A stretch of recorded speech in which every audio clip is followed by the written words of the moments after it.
ఈరోజు ఈ వైసీపీ వాళ్ళు తిరుపతి తిరుమల దేవస్థానాన్ని ఒక ఏటీఎం లాగా మార్చేసుకున్నారు. ఏ రోజు కానీ హిందూ సాంప్రదాయాలకు సంబంధించిన పూజలు చేయని జగన్మోహన్ రెడ్డి గారు టీడీపీ హయాంలో పాపాలకు ప్రక్షాళన అని చెప్పేసి దేవాలయాల్లో పూజలంటూ ఒక కొత్త నాటకాన్ని మొదలు పెట్టడము, ఈ యొక్క కల్తీ నెయ్యి ఒక కర్త కర్మ క్రియ వైసీపీకి సంబంధించిన నాయకులు, దాని నాయకుడు జగన్మోహన్ రెడ్డి గారు అనేది ప్రతి ఒక్కరికి తెలుసు. దీని నుంచి తప్పించుకోవడానికి దేశంలోనే కాదు ప్రపంచం మొత్తం ఉన్న హిందువుల మనోభావాలు ఈరోజు దెబ్బతీశారు. దాని నుంచి తప్పించుకోవడానికి వీళ్ళు కొత్త నాటకం మొదలు పెట్టడం జరిగింది.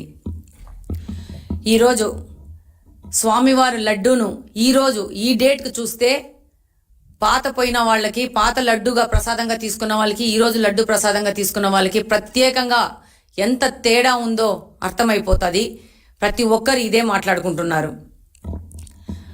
ప్రపంచవ్యాప్తంగా తిరుపతి తిరుమల దేవస్థానం యొక్క లడ్డూకు ఎంతో విశిష్టత ఉంది. ప్రతి ఒక్కరూ తిరుపతి లడ్డూ కోసం ఎదురు చూసే పరిస్థితుల నుంచి తిరుపతి లడ్డూ మనం తిన్నామా ఈ 5 సంవత్సరాల్లోనే బాధపడే స్థితికి ఈ వైసీపీ ప్రభుత్వము మన తిరుపతి తిరుమల దేవస్థానాన్ని తీసుకొని వచ్చింది.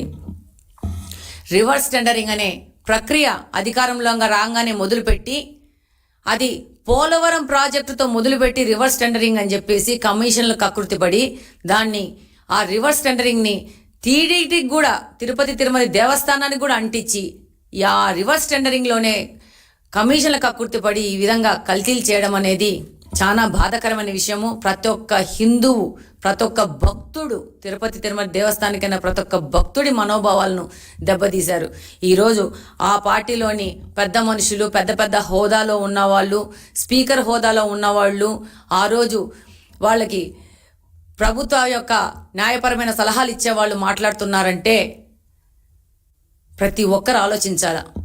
ఎంత అధ్వానంగా మాట్లాడుతున్నారంటే ఇక మనము ఇక్కడ మాట్లాడుకోనికి కూడా మనకు సిగ్గేసే విధంగా మాట్లాడుకుంటున్నారు.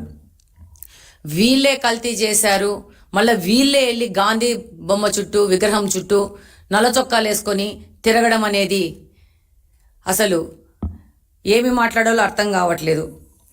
ఈ జగన్మోహన్ రెడ్డి గారు తన సిబిఐ కేసుల మీద మాత్రము విచారణ కోర్టుకు వెళ్ళడు, కానీ ఈ యొక్క లడ్డు వ్యవహారంలో సిబిఐ విచారణ కావాలా అని నేను అడుగుతున్నాను.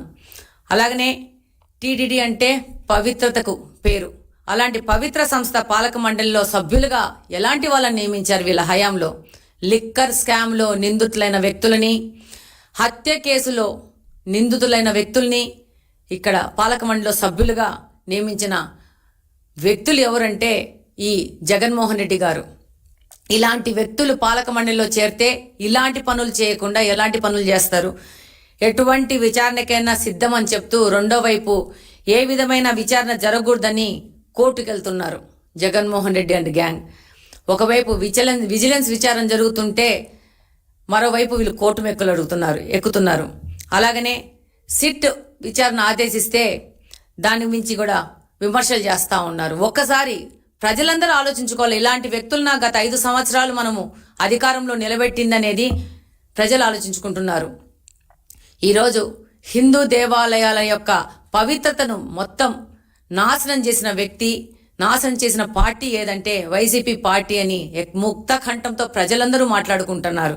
ఏ యొక్క మతానికి ఇంత అగౌరవము, ఇంత అభద్రత ఏ పార్టీని, ఏ రాజకీయ పార్టీ ఇంతవరకు కలగజేయలేదు. ఈ యొక్క 5 సంవత్సరాల్లో ఈ వైసీపీ పార్టీ ఈ యొక్క టీటీడీ బోర్డును కానీ, టీటీడీ పవిత్రతను కానీ దిగదాడి చేసింది. ఈరోజు సుప్రీంకోర్టుకు కూడా వెళ్ళి ఈ లడ్డు వ్యవహారం ఎవరూ మాట్లాడకూడదని ఒక గాగ్ ఆర్డర్ని తెచ్చుకునేందుకు జగన్మోహన్ రెడ్డి ప్రయత్నిస్తున్నారు అని అంటే ప్రతి ఒక్కరు ఆలోచించాలా. ఆ రోజు ఎలక్షన్స్ అప్పుడు వివేకానంద రెడ్డి గారి హత్య గురించి ఎవ్వరూ మాట్లాడకూడదని కోర్టుకెళ్ళి కోర్టు ద్వారా ఎవరినీ మాట్లాడనీయకుండా ఈయన ఆర్డర్ తెచ్చుకున్నారు. ఈరోజు వాళ్ళు చేసిన ఇంకొక పనికి మాలిన పనికి, ఒక కుట్రకు ఎవరూ మాట్లాడకూడదు అని చెప్పేసి ఒక భావ వ్యక్తీకరణ స్వేచ్ఛను అరికట్టాలని చెప్పేసి ఈరోజు జగన్మోహన్ రెడ్డి గారు కానీ వైసీపీ పార్టీ కానీ ప్రయత్నిస్తున్నారంటే చాలా అవమానకరము. వాళ్ళు తప్పు చేయలేదు అని మాట్లాడుతున్నారు కదా, ప్రతి ఒక్క విచారణకు సిద్ధమని ధైర్యంగా ముందుకు పోండి. విచారణలో మీకు పడే శిక్ష మీకు పడుతుంది డెఫినెట్గా. కానీ హిందూ మత ఆచారాలను, సాంప్రదాయాలను, సంస్కృతిని దెబ్బగొట్టిన వ్యక్తిగా జగన్మోహన్ రెడ్డి గారు కానీ వైసీపీ పార్టీ కానీ ఈరోజు చరిత్రలో నిలిచిపోయింది. ఈ యొక్క అపవాదును మీరు ఎన్ని కుట్రలు వేసినా, ఎన్ని కుతంత్రాల మీద పోయినా కూడా మీరు చెరుపుకోలేరనేది వాస్తవము.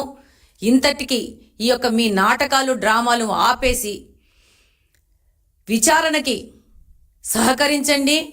విచారణలో వచ్చే ఫలితాన్ని అనుభవించడానికి కూడా సిద్ధంగా ఉండని మిమ్మల్ని అందరినీ నేను కోరుకుంటున్నాను. Thank you very much.